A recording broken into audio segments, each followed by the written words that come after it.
Hello అండి, welcome back to my channel. ఇది mutton pickle. Half KG మటన్తో pickle అయితే చేశానండి. ఇంట్లోనే మనం సింపుల్గా చేసుకోవచ్చు, టేస్ట్ కూడా చాలా బాగా వస్తుంది.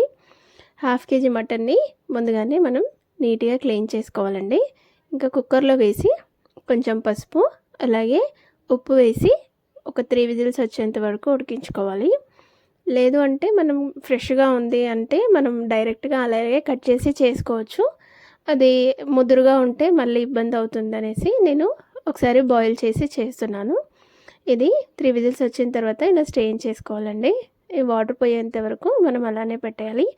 మసాలా కోసం ఆవాలు, జీలకర్ర, మెంతులు, ఇలైచీ, లవంగాలు, సాజీరా, వెల్లుల్లిపాయలు, ధనియాలు తీసుకున్నాను. ఆవాలు 1.5 స్పూన్ తీసుకున్నాను. 1/2 స్పూన్ మెంతులు, 1/2 స్పూన్ జీలకర్ర, ఇంకా గరం మసాలా స్పైసెస్ 2 టేబుల్ స్పూన్ల వరకు అయితే ధనియాలు తీసుకున్నాను. ఇవన్నీ లో ఫ్లేమ్లో వేయించుకోవాలండి. ఇవి వేగిపోయిన తర్వాత మనం వాటిని చల్లార్చి పౌడర్ చేసుకోవాలి. అలాగే వెల్లుల్లిపాయలని కూడా దంచి పెట్టుకోవాలి. ఇంకా ప్యాన్లో ఆయిల్ వేసేసి మటన్ అయితే ఫ్రై చేసుకుందామండి. కొంచెం మీడియం ఫ్లేమ్లో పెట్టి ఫ్రై చేసుకోండి. మరి హై ఫ్లేమ్ పెడితే అది పైన కలర్ చేంజ్ అవుతుంది, లోపల ఉడకదు. అందుకనేసి మీడియం ఫ్లేమ్ పెట్టుకుంటే లోపల వరకు బాగా ఫ్రై అవుతుంది. ఇలా మెల్లిమెల్లిగా కలర్ చేంజ్ అవుతూ ఉంటుంది చూడండి. ఇంకొంచెం ఫ్రై అవ్వాలి.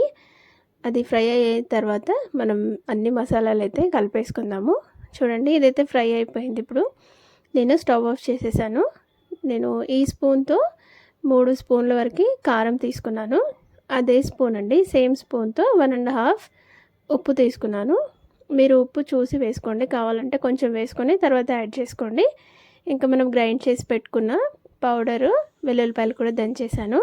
ఇంకా స్టవ్ ఆఫ్ చేసాం కదా, మనం తీసుకున్న స్పైసెస్ అన్నీ అందులో వేసుకోవాలి. కారం, ఉప్పు, కొంచెం పసుపు, మనం గ్రైండ్ చేసుకున్న మసాలా, అది వెల్లుల్లిపాయ పేస్ట్ అన్నీ వేసి ఒకసారి కలిపేసుకోవాలి. ఆయిల్ ఎక్కువగా ఉంది అనుకుంటే ముందే ఫ్రై చేసినప్పుడు తీసేయండి. ఇంకా ఇది చల్లారడానికి పెట్టాను. పూర్తిగా చల్లారిన తర్వాత నిమ్మరసం యాడ్ చేసుకోవాలి. నేను 2 నిమ్మకాయలు తీసుకున్నాను కదా, అదైతే యాడ్ చేశానండి. నేను చేసింది సాటర్డే రోజు, అసలు నేను టేస్ట్ చేయకుండానే చేశాను.